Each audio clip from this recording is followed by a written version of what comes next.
My name is Susan Easton Black. I'm an emeritus professor of church history and doctrine at Brigham Young University. I'm going to be talking for a few moments about the story of the Nauvoo Temple. I love Nauvoo. I've been going back to Nauvoo since the 1960s with my parents. I have a home in Nauvoo. I've now served 4 missions in Nauvoo, including the opportunity to be a temple missionary at the Illinois Nauvoo Temple.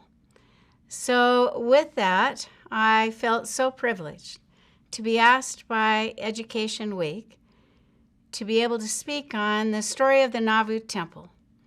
There are great stories to be told, but few greater than the story of faith, of sacrifice, in building the original Nauvoo Temple and the temple that now stands in a town that I still call beautiful.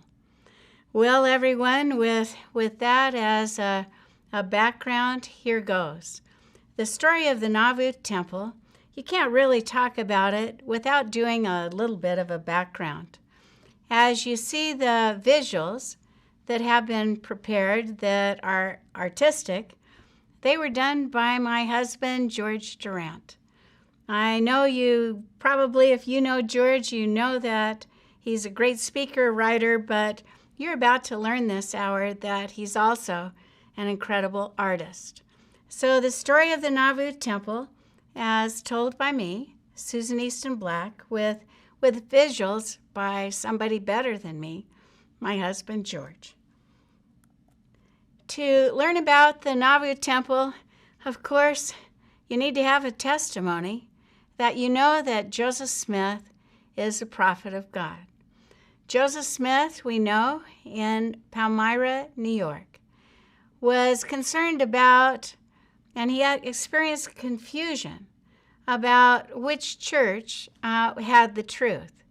After reading James 1 and 5, if any of you lack wisdom, let him ask of God, he left from his story-and-a-half house, kind of all made wood with kind of chunked in between, holding it together, right? But he left from his house and he went to what Joseph called the wilderness. We call it the beautiful sacred grove. Now in that grove I testify that Joseph saw God the Father and his Son Jesus Christ, and learned at that time that he was not to join any of those churches in town, and that the truths of the gospel would eventually be made known unto him. We know that Joseph later, in September then of 1823, was visited by the angel Moroni, and he learned about a hill and plates, and eventually will translate a book that's my favorite, and I trust yours, known as the Book of Mormon, another testament of Jesus Christ. Then came a time when Joseph now met with his family. As his mother tells the story, they met nightly and discussed the truths that Joseph had learned from the angel Moroni, and eventually you get the church being organized on April 6, 1830, at the Peter Whitmer log cabin. From Palmyra, New York, the saints will move on to Ohio. As Joseph Smith now alighted from his sleigh as he arrives in the town of Kirtland, he sees Newell K. Whitney, one of the proprietors of the store, out kind of sweeping off some of the snow, and Joseph goes up to him and says, "Newell, thou art the man." At which point, Newell K. Whitney says to Joseph, he said, "Sir, you have the better of me." And he said, "I cannot call you by name." At which point, Joseph then says, "I'm Joseph the prophet. You called me here. Now what do you want of me?" Now, for Joseph and his family, they will stay a short time in Kirtland, but Joseph's got something now very important to do. He will head to a place called Independence, Missouri. Now, Independence, Missouri was settled by Southerners, so they called it Independence, Missouri. At that time in the United States, the farthest western town of the entire United States was Independence. And then you had borders, and then the borders moved, we called it the lands of the Lamanites, right? The borders of the Lamanites. Well, Joseph, with others, will now leave Kirtland, Ohio, and head out to Independence, Missouri. And in Independence, while there, Joseph will designate 63 1/4 acres to be a temple site. Now, the word temple in Hebrew means, among other things, it means a palace. And this temple site was so interesting. Notice Joseph says, you can find it in Doctrine and Covenants 57. He says the spot of the temple is lying westward. Well, the temple was more of a temple complex. It was to be 24 interconnected temples, each temple with a specific function. And but of those temples, we know that a cornerstone, or at least is thought, was put in the ground, but no temples were built. So when you talk about the Church of Jesus Christ of Latter-day Saints, what was designated as the first temple to be built in this dispensation, actually it was supposed to be on that temple site, Independence, Missouri, on those 63 1/4 acres, dedicated by a prophet of God, dedicated by Joseph Smith. From that point on, Joseph now returns back to Kirtland, and in Kirtland, in a place called the Standard Quarry, the saints now began to quarry out stones that will be used to build the magnificent Kirtland Temple. Now notice Joseph will be told by revelation what this temple was to be. He and his people were to establish a house, even a house of prayer, a house of fasting, a house of faith, a house of learning, a house of glory, a house of order. Even notice they are to build a house of God. Now, as you see it in this photograph, you see it basically how it looks today.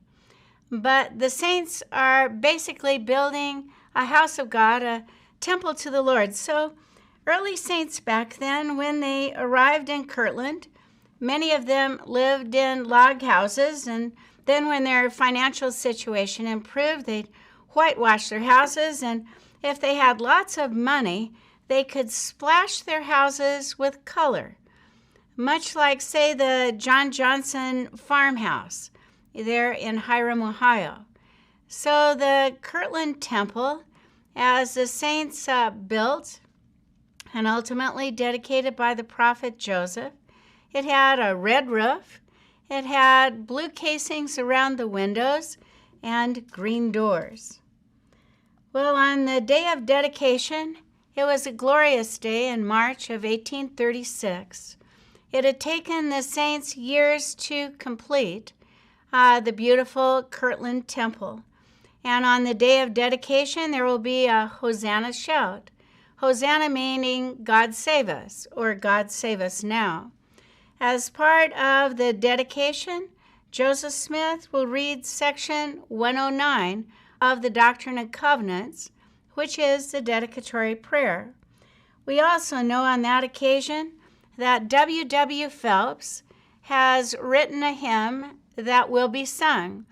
It was written on silk, or some say satin, and was held up in the front there of the temple. And notice the words, "The Spirit of God like a fire is burning. The latter-day glory begins to come forth, and visions and blessings of old are returning, and angels are coming to visit the earth."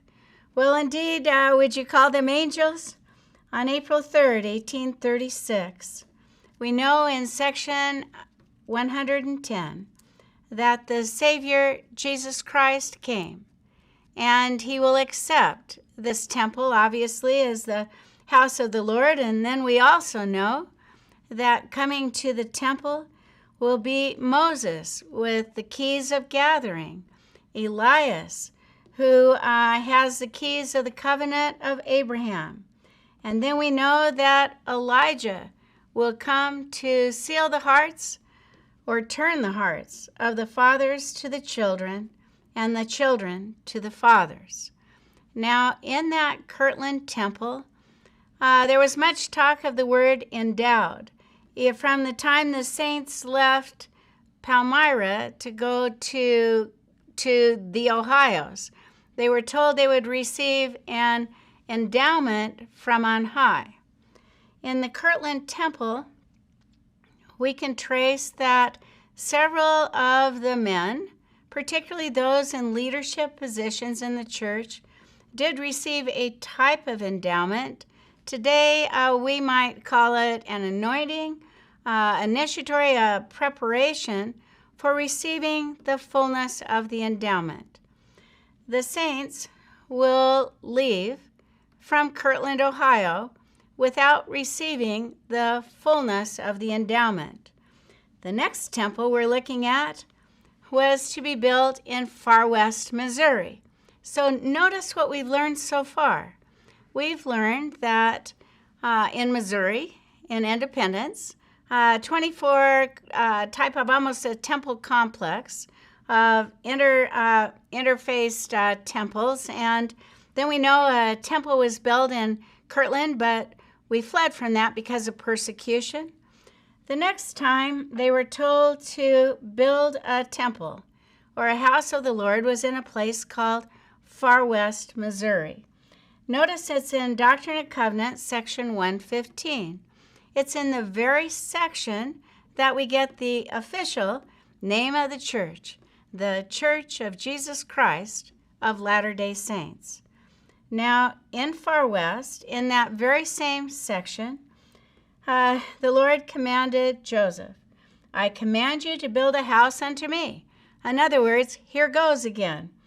And why is that? For the gathering together of my saints, that they may worship me. We know that we can worship the Lord in our homes, in our fields, among our flocks, in meeting houses, but obviously the ultimate place is in the house of God. For the Far West Temple, we know that cornerstones were put in the ground, but once again, no temple still has been erected on that site. There is some thought that there was also a temple site dedicated at a place called Adam-on-Diamond in Daviess County, Missouri. But it isn't until the saints move to a place called Commerce, Illinois, that our story then of the Nauvoo Temple takes off. So notice the Nauvoo Temple is not the first temple told by the Lord to be built in this dispensation, and obviously it is not the last.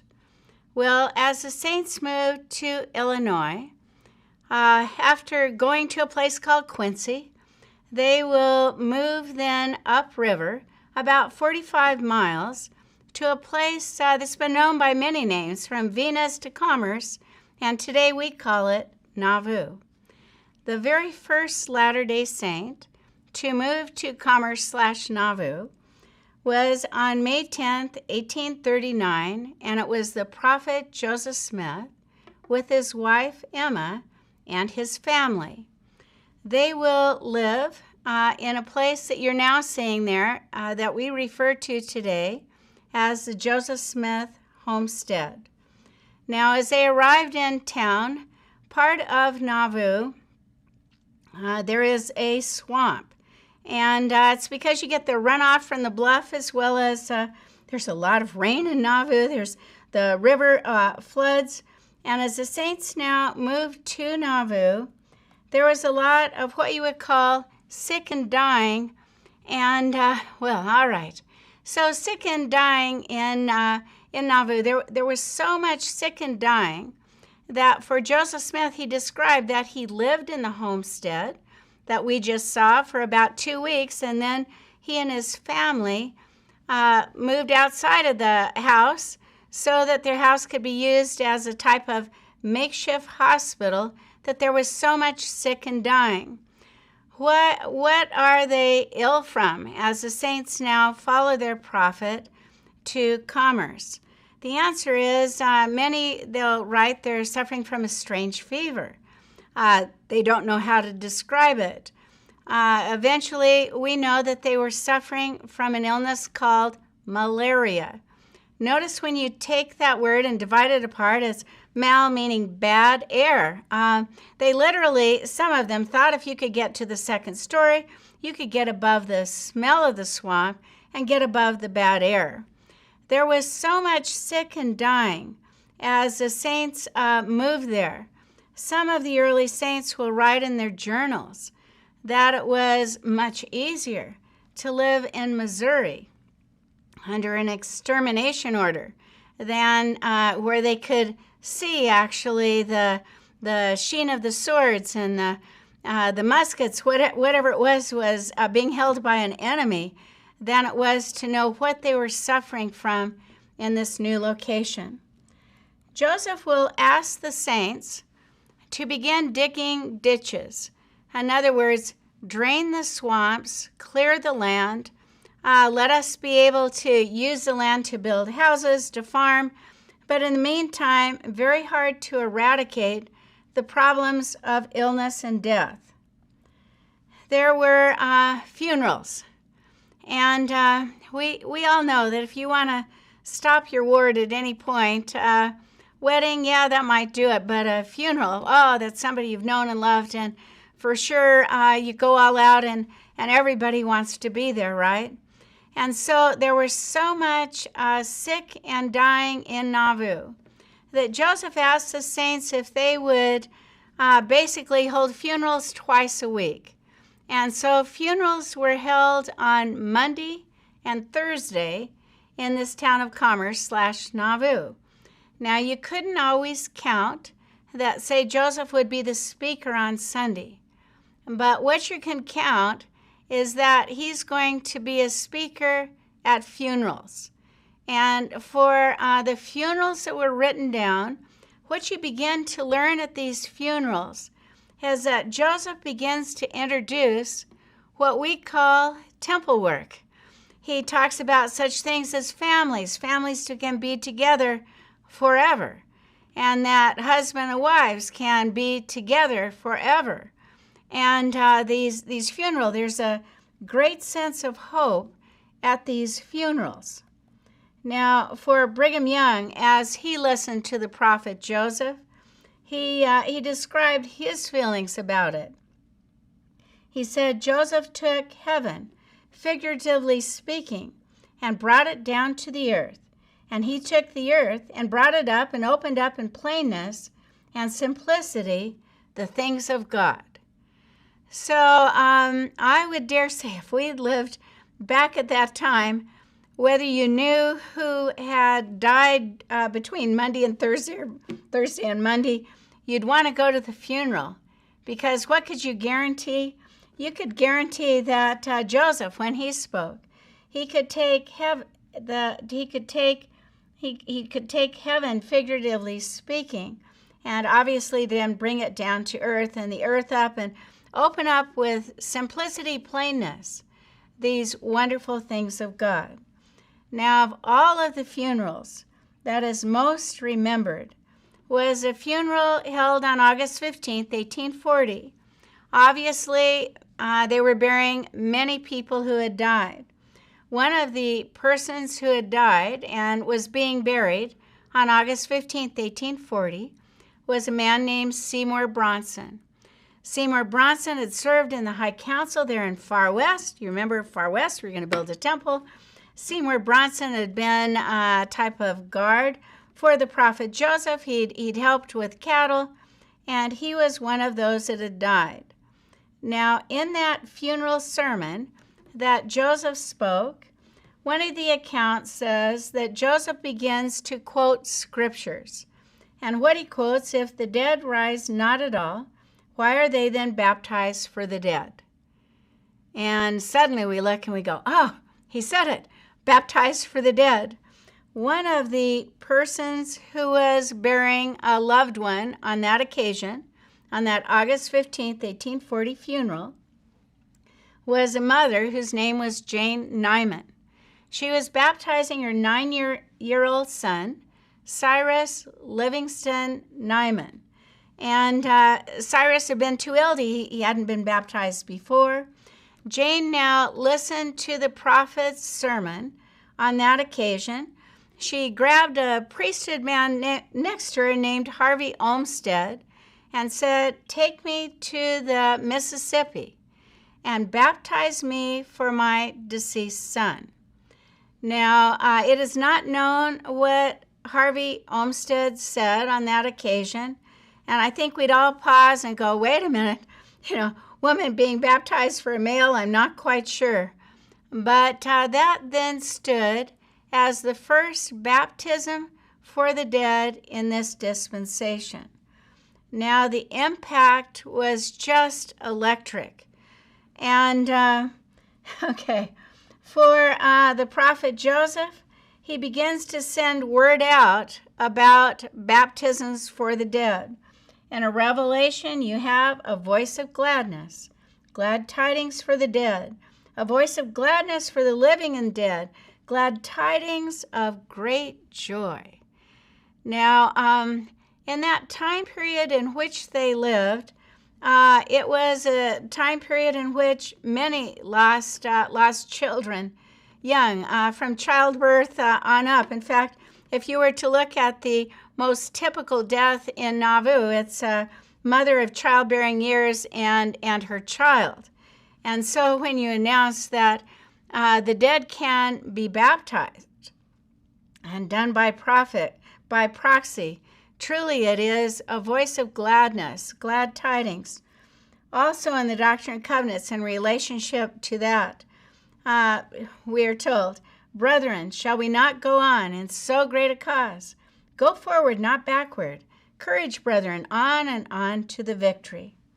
For Wilford Woodruff, he recalls learning about that doctrine, and was away from Nauvoo at that point. And he said, "I remember well the first time I read the revelation concerning the redemption of the dead. Never did I read a revelation with greater power than I did that revelation." Well, okay, there's joy, there's happiness, and the impact was amazing. You can find the saints began to line the river and began to do their baptism work for their kindred dead and for their friends. Now, I've had an occasion to research those that did that kind of work, and I think what was the most interesting to me was the saints actually knew the names of their grandparents and great-grandparents, and I found one man had 32 generations that he could name the person. And so they are baptized again and again and again. As they're being baptized in the river, Joseph Smith receives another revelation. And this will be in section 124. And section 124, it's an amazing section. But the part we'll focus on is the story of the Nauvoo Temple. In that section, Joseph received from the Lord, God decreed before the foundation of the world that ordinance should be administered, meaning the baptism for the dead, in a font prepared for the purpose in the house of the Lord. So once again, another temple. Now, the building of the Nauvoo Temple, several things had to go in place. First of all, you need the land, right? The land was actually donated by a non-member of the church named Daniel H. Wells. Daniel H. Wells actually had his house right on the corner where the 4 acres of the Nauvoo Temple stands, and Daniel H. Wells, a local judge there in town, not a member of our faith, will give that property to the prophet Joseph Smith. Daniel H. Wells will go on to actually join the church, come out west, and eventually be a counselor to Brigham Young in the first presidency. You also needed an architect. Joseph described that he had seen the Nauvoo Temple in vision, and he wanted it built like he had seen it, with sunstones, moonstones, the stars, the tower on top. He'd seen it, and he wanted an architect to draw what he had seen. Now, there were 4 architects in Nauvoo at that time, as you look back in 1841. Even Truman O. Angell, that would go on to be the architect of the Salt Lake Temple and others great buildings in the state of Utah. But in the case of all of the architects, or those 4 that Joseph could have chosen, I've always been so impressed that he chose William Weeks. I've actually had an occasion to be a missionary and live in the home of William Weeks. I'm not a good decorator, but I was so impressed. He had 4 different fireplaces in a really small house. But William Weeks, why I think it was so great that he was the one selected is that William Weeks, when they were doing all this baptisms for the dead out there in the Mississippi River, William Weeks felt impressed to go right down as people would come up out of the waters. They'd done this proxy work for their loved ones. He'd want to know now, who'd you do it for and who is this? And so when Joseph selects him as the architect, he already has the spirit of temple work. He isn't just an architect, with a ruler trying to get things just perfect and, okay, what was your vision? But he's got a spirit for what would go on inside this building. Now, the building, as it goes forward, obviously it needs cornerstones laid, much like he laid the cornerstones in Kirtland and far west, and you got to put the cornerstones in the ground. Now, I think it's very symbolic that the cornerstones of the Nauvoo Temple were put in the ground on April 6 of 1841. Notice it's been 11 years since the church was organized in Fayette, New York at the Peter Whitmer farmhouse. So it's 11 years later that cornerstones are put in the ground. April 6 becomes very significant then in Nauvoo, that of all the dates that was chosen. And on April 6, 1841, they also had military parades. Military parades were big in Nauvoo. They were big in other communities. They usually did them in the first week of April, and they had several, biggest one being July 4th for Independence Day, and the last occurring then the first week of October. But on this April 6, 1841, there is a military parade in Nauvoo. Thousands have come from up and down river. They're always a spectacular event, and will end with the laying of the cornerstones. And once the cornerstones are laid, Latter-day Saints are ready to go to work and once again build a palace to their God, a house to the Lord. Okay. There are 4 different temple quarries in Nauvoo. Wish we were all there so I could say, come see this, come see this. The most famous of the temple quarries is located on Main and Broadway streets. It sounds pretty exciting, like New York City, but believe me, it is not. But nevertheless, you can see the quarry there. Men would go into the quarries and literally difficult work getting out the limestone and then pushing it and pulling it towards Temple Square, to this land that was donated to the prophet by Daniel H. Wells. And so as they pushed and pulled the stones, they'd use rope, they'd use oxen. One man, a brother Bybee, said he was amazed that Joseph Smith would get on his knees. He's getting wet as he's pushing and pulling, helping the men to now push it towards the temple. As some of those large stones are pushed towards the temple, some of those stones become a parade. So when in doubt in Nauvoo, if you want to do something exciting, typically it's always a parade. And as the stones would move forward, you get farmers in their fields would stop with their plows and come to the fence. And the typical song they would sing as they pushed them up was, "The Spirit of God, like a fire, is burning." In other words, once again, we're going to have another house to the Lord. Now, as the temple went forward, it was one of the most unusual constructions that you could probably ever find upon this earth, because you get the temple, which is 128 by 88. If you mapped it all, that's pretty big. But as the temple walls go up, in the middle of their construction, there is a pitched roof, clapboard building. And you'd say, wait a minute, what was that? And I go, so they're building all the way around, right? Trying to make it this 88 by 128. But right in the middle, you've got a building that's totally intact. You can shut the door. And you'd say, well, that's where they're doing baptisms for the dead. The saints couldn't wait for the temple to be completed. They continued to want to do their work for their ancestors. And so in that small kind of clapboard building, you'd go inside and there was a wooden font. And the font, it's like just a large bowl, they call it like a C, a brazen C, on the backs of 12 oxen. And everything was wood except for the ears of the oxen. And those were metal, like a tin, T-I-N, and they would shine, they'd glisten.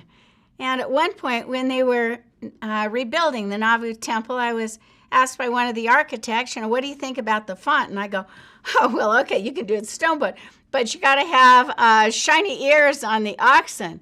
And if you've been there, you'll quickly notice I have no power, no influence. Didn't happen, but the wooden font had it. And the saints, they wanted to continue the work even before there was floors in the temple or very high.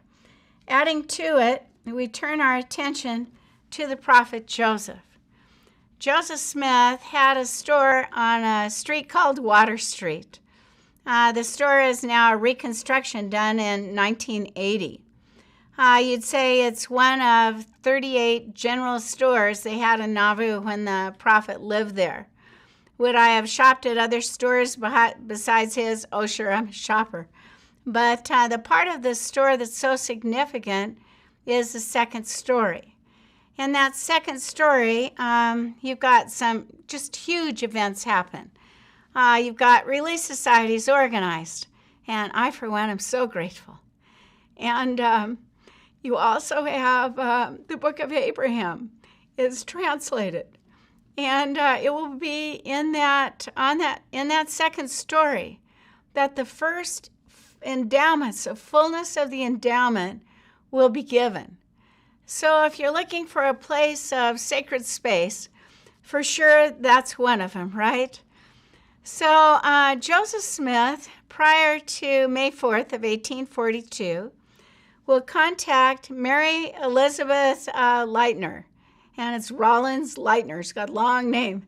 But I think of all the women and all the seamstresses and tailors in Nauvoo. I mean, they even have John Bills that just does a tailor for the Nauvoo Legion uniform. So Joseph had lots of choices of seamstresses, tailors to make priesthood robes. But he asked this Mary Elizabeth Rollins Leitner, could you make them? And I think it's so interesting because you look at her mother was Keturah Van Benthusen. Her genealogy, she traces back to Judah. And I think it's so interesting that the last shall be first, the first shall be last. And this young woman, then from the tribe of Judah, is now asked to make the temple close. Well, she's made enough. By May 4th, 1842, Joseph will invite 9 men to come up to his second floor of the little red brick store. And there the store looks different. They've got plants have been brought in. You get upstairs. I mean, it's not like just a business office as the men arrives up. Joseph will then take these men through the endowment. Their joy, it's not just a fullness of the endowment, it's a fullness of joy for them. Now, during Joseph's lifetime, no one will receive the endowment in the Nauvoo Temple. But we can name about 80 individuals that will receive their endowment, most of them in the red brick store. And we can also find the sealings of couples. So whether it's a red brick store, some will be the beautiful Heber C. Kimball home there or other places. But recall then that no one in Joseph's lifetime receives the fullness of the endowment in the Nauvoo Temple. Okay, those that had received the endowment formed a quorum. And we think of there's the deacon's quorum, the teacher's quorum, the priest's quorum, the elder's quorum. Okay, the quorum that was formed from those that had received the fullness of the endowment was called the quorum of the anointed. When the Nauvoo Temple is completed, many of them will become what we call today temple workers or ordinance workers. Well, everything now moves forward, but then everything halts. And it has everything to do with the martyrdom of the prophet Joseph. On June 27th, 1844, in Carthage jail, Joseph Smith, his brother Hyrum, will give their lives as their testimony of the Book of Mormon and the Doctrine and Covenants. But when Joseph dies, everything halts. There's no meetings, there's no buildings. Everything just hits an immediate halt. There were 35 quorums of the 70s. You can't find meetings of that. You can't find kids going to school. Baptisms for the dead. Everything halts. How high is the temple? It's about a story and a half high. Now, with that, Joseph Smith and Hyrum are then buried, and many begin to question, will the church survive? Newspapers back east are saying no.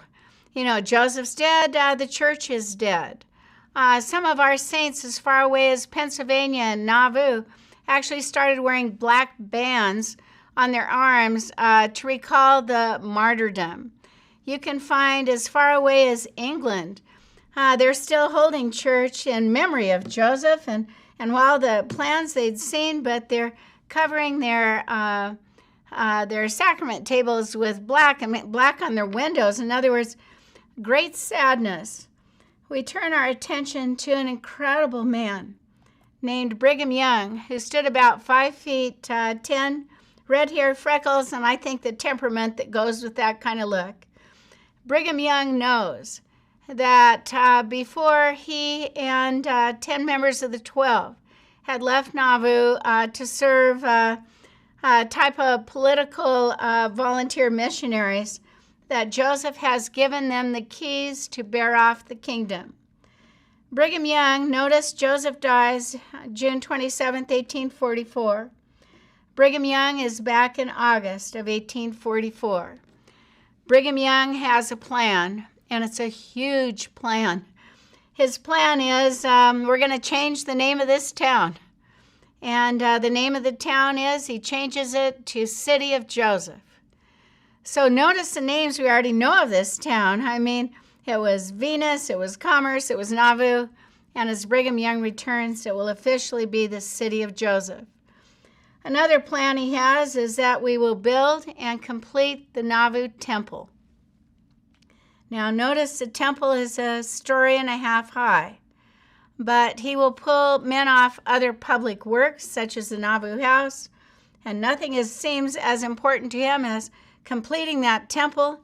And the reason is why he knows that he will be taking the saints to the west, to the Rockies, but he doesn't want to take them west unless they have been endowed or received an endowment from on high. Then he is confident they can move forward. Now, under Brigham Young, houses begin to be built of brick. And you'd say, why the brick and all of that? The saints are then building something to outlast them in the city of Joseph. In other words, they're building their memory, their testimony, so to say, of the prophet Joseph. They're building something that will last so that people generations later will know that they were once there. Whether it is your houses, your shops, your offices, your barns, even the blacksmith shop, they're getting ready. Well, all right. With that, the temple, before it is ever completely dedicated, one floor is finished, and a stone font is put in the basement, and you can find newspapers as far away as St. Louis saying that there is an eighth wonder of the world in Nauvoo, or city of Joseph, and that eighth wonder is the font.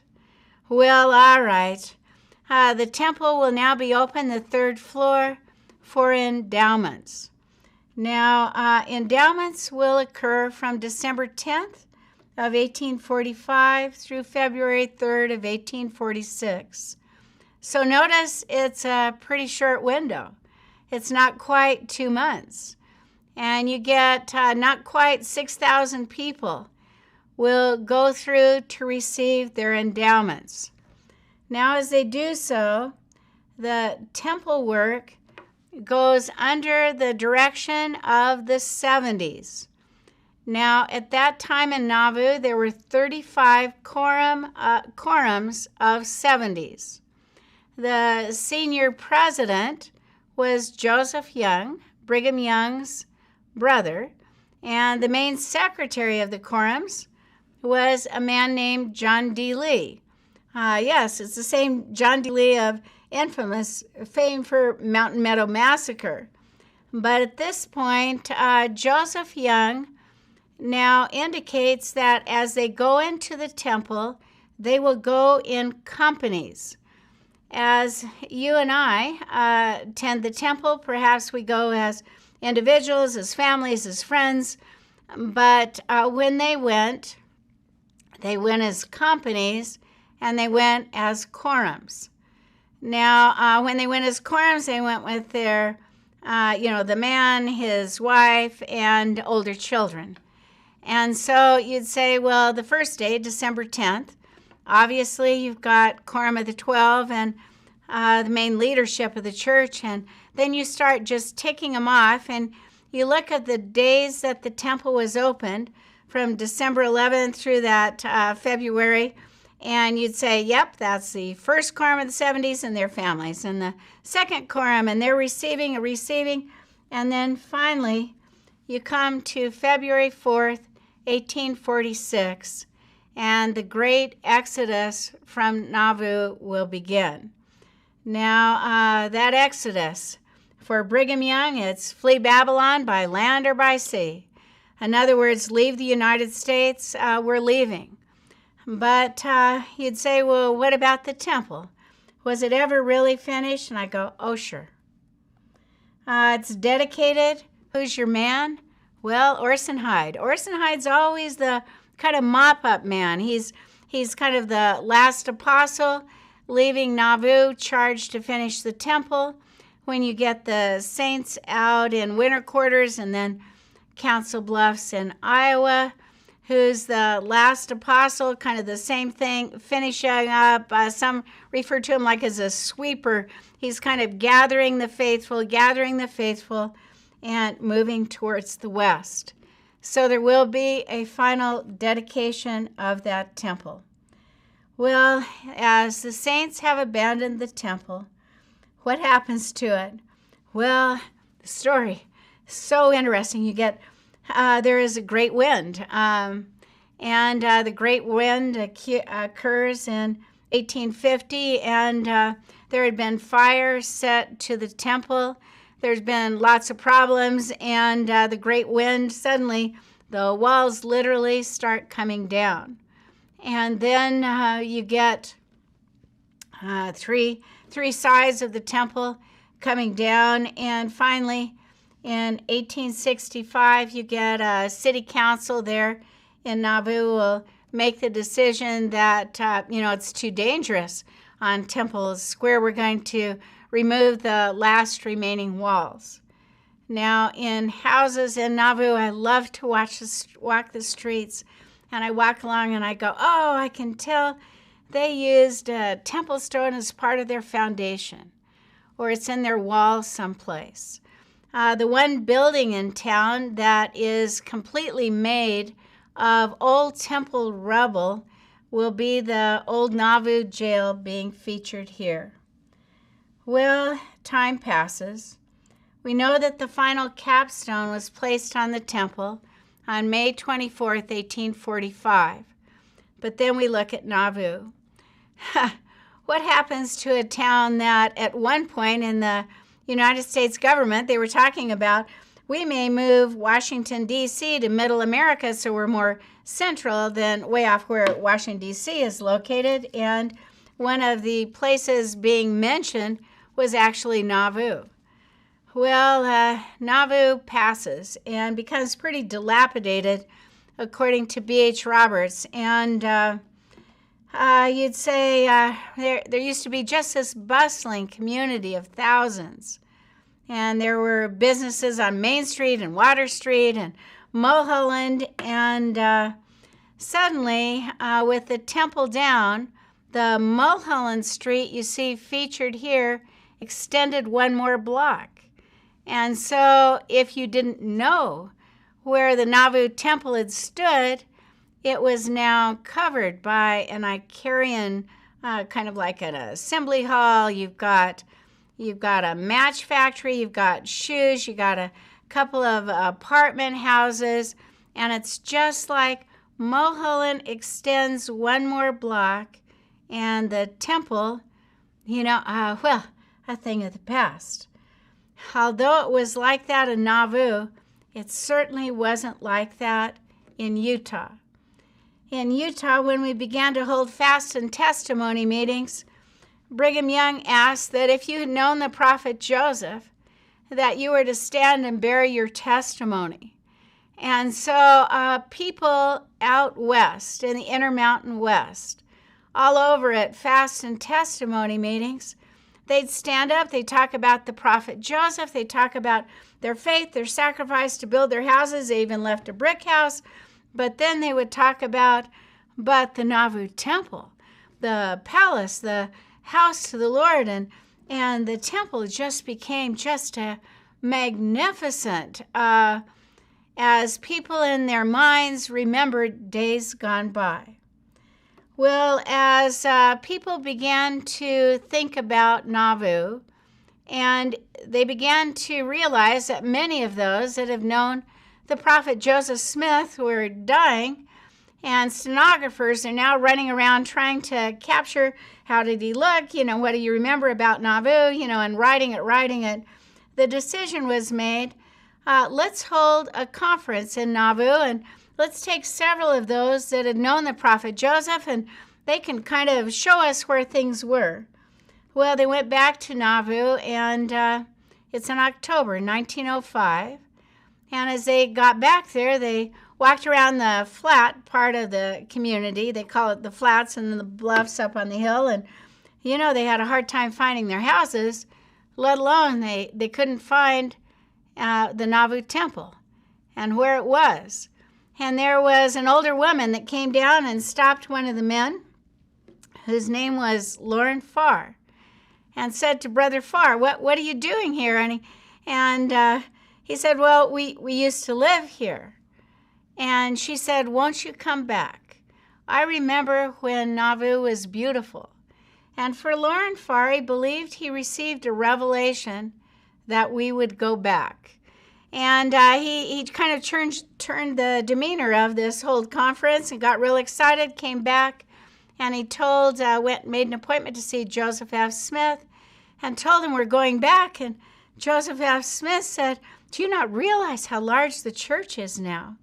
In other words, we're down in the colonies in Mexico, Colonia Juarez, Dublin, we're up in Kirtland in Canada. He goes, we would never fit on that small footprint of Nauvoo, the peninsula that juts out into the Mississippi River. Well, Lauren Farr, literally, when he dies, he's still confident the saints would go back. We then turn to another great man besides Brother Farr. His name was Brian S. Hinckley. He is the father of President Gordon B. Hinckley. Brian S. Hinckley, he was a school teacher by trade. Didn't he choose the best occupation? And Brian S. Hinckley, he's now a mission president. And as part of being a mission president, he has Nauvoo as one of the areas. And he goes to Nauvoo and he tries to figure out, where did that temple stand? I mean, he can see the match place, the apartments, but where did it stand? He goes to Carthage, he checks it out, and he realizes, it's that block that where Mulholland has gone out with. Well, okay, his conclusion is he'd like to buy it, but he doesn't have the money, but he has a friend named Wilford Wood that was a furrier at the time, and he contacts Wilford Wood, and he says, come to Nauvoo. Well, he comes to Nauvoo. They meet with Mr. Anton at the local Nauvoo bank. He gathers mortgages, and by the time Brian S. Hinckley is finished being mission president, he and Wilford Wood go to see Heber J. Grant, who is in Prophet of the Lord, and they go to see him, and they say to him, we've got we've got the land, we've got the deeds where the Nauvoo Temple stood, and President Grant accepts it, but he takes him over to the window and he says, look out at the Salt Lake Temple. We don't build them the size of the Nauvoo Temple anymore. Well, there was a time in 1995 when I was a missionary in Nauvoo. They put me in a lands and records office. That fits me, but they put my husband at the Nauvoo Temple site. And it was just kind of like a depression in the ground. You could see from how the stones and brickwork, you could see where the circular stairs were and where the temple font had been, and a lot of youth groups and people would come to visit. My husband would talk about the temple site, and invariably someone in the group would say, well, when are they going to rebuild the Nauvoo Temple? We'd been programmed to talk and to say, have you not seen the Los Angeles Temple and the Washington, D.C. Temple? I mean, so big, nothing like that would ever fit on this site. And yet we would go to fast and testimony meetings with the Nauvoo Ward, and we would hear friends say that they had been ill. And I remember one of my friends whose husband is now a next-door neighbor there in Nauvoo, she would stand up and she'd say, well, President Benson came to town and he told me that I'd lived to see the Nauvoo Temple rebuilt. And I love this woman. And I'd say, listen to this. Well, okay. Time passes. It's now April 1999. Brian S. Hinckley's son, Gordon B. Hinckley, it's the end of General Conference. I'm no dummy. I know my name's not being read off. I'm sitting home and kicking back. It's right at the end, and President Hinckley is thanking everybody for their wonderful words, and suddenly he goes, I have an announcement to make. And then he started coughing, and I thought, oh, somebody there should get that man a glass of water. I mean, if there's anybody's announcement, I'd love to hear his. And finally, he gets himself together, and he goes, we planned to rebuild the Nauvoo Temple. Well, I just couldn't imagine that I personally had lived long enough to know and to be able to see that beautiful temple would be rebuilt. Well, after conference, I got a call from Nauvoo. A friend of mine, the stake president, sent her to call me to go into his office, and he said, call Susan, tell me, ask her what else went on after conference. And I said, hey, I'm willing to tell you, my friend, but first you got to tell me what was the reaction in Nauvoo. She said, well, some started crying when they heard this conference. It was projected then into the stake center via, the satellite thing. And she said some started crying, some were whistling, some were clapping, some were dancing, hugging each other. And I go, what are you going to do now? And she said, well, you know exactly what we're going to do. She says, we're going to go out to that depression in the ground. We're going to hold hands, and we're going to sing the Spirit of God like a fire is burning. Well, all right. The Nauvoo Temple, the town of Nauvoo, a small town, about 1,000 people, had never quite seen the impact that it was going to have on the town with the building of that Nauvoo Temple. You get Jacobson construction, you get Leighton construction. They're coming in, and that temple is going forward. Well, as it went forward, there was a lot of talk among faculty at BYU, especially in religion. We were trying to second guess what would be the day that they would dedicate that temple. And some said, well, April 6th, for sure. I mean, April 6th, 1841, you get the cornerstones in the ground. And others said, no, I think it's going to be May 15th. Priesthood, Aaronic priesthood, there were guesses. No, it's going to be on April 6th. Well, the day of dedication. Notice what it was, June 27th, 2002. It's the day of the martyrdom. And I very much wanted to be there. And so I was told if I would take some of the general authorities' wives and show them the sites, that I could have a ticket to that main session. Well, boy, even, I just couldn't believe I got to get in there.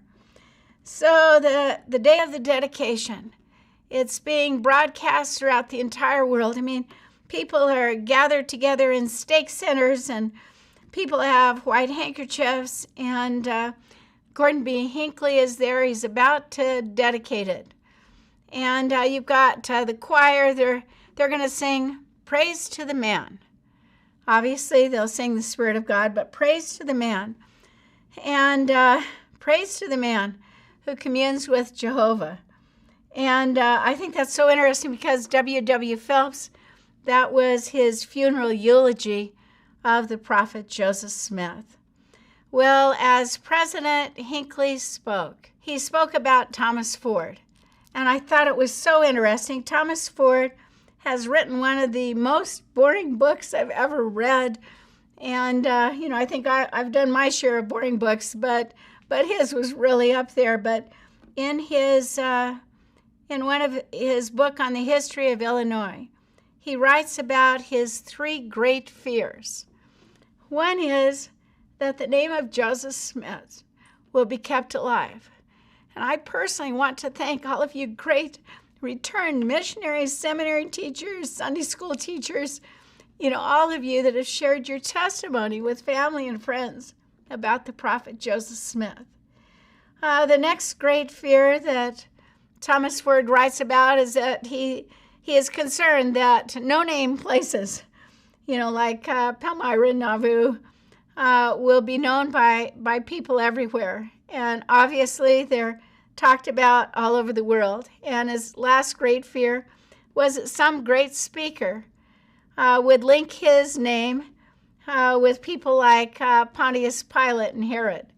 And who was that, and what day did I see it occur? As I sat in there, I go, oh my goodness, June 27th, 2002, anniversary of the martyrdom of Joseph Smith, and a very great prophet, Gordon B. Hinckley as he dedicated the temple.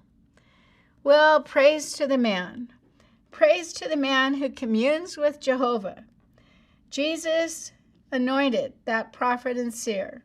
He's blessed to open the last dispensations. Kings shall extol him, and nations revere. Well, the Nauvoo Temple, it's called the bookend. The angel Moroni on the Nauvoo Temple faces west. What's its bookend temple? It's the Salt Lake Temple. Angel Moroni on that temple faces east. When you go to Nauvoo, you still see the downtown area, but you see just peeking right over the top is the beautiful Nauvoo Temple. There are now temples that literally dot the earth. Beautiful featured here, beautiful Provo City Temple and the Mount Timpanogos Temple. So how do I feel about all of this? Since the early, 1830s, with a temple being announced in independence, and then you get Kirtland, and then you get the Nauvoo Temple where they're baptized for the dead and they're endowed and sealed as couples. Where do we stand and where do we go from here? There are temples that continue to be announced. There are temples, I hope, close enough to each of you to take advantage of this. This painting shows my husband and I. I'm the shorter one of the two, right? That's our temple. It's a beautiful Provo temple. That's the block on which we live. You can see a church at the end. How would you like to live with your chapel at the end of your street? Isn't that great? And then if we just keep walking, you know what? We can make it to our temple, which is the Provo Temple. I'd like to close with my testimony. I am very grateful to the prophet Joseph Smith. I am very grateful of all the revelations that he received, that he was worthy to receive the keys in this dispensation to once again be able to seal people together for all eternity, to seal husband and wives and families, that we can experience the joys that we've had here, and perhaps even a fullness, even a greater joy in the world to come.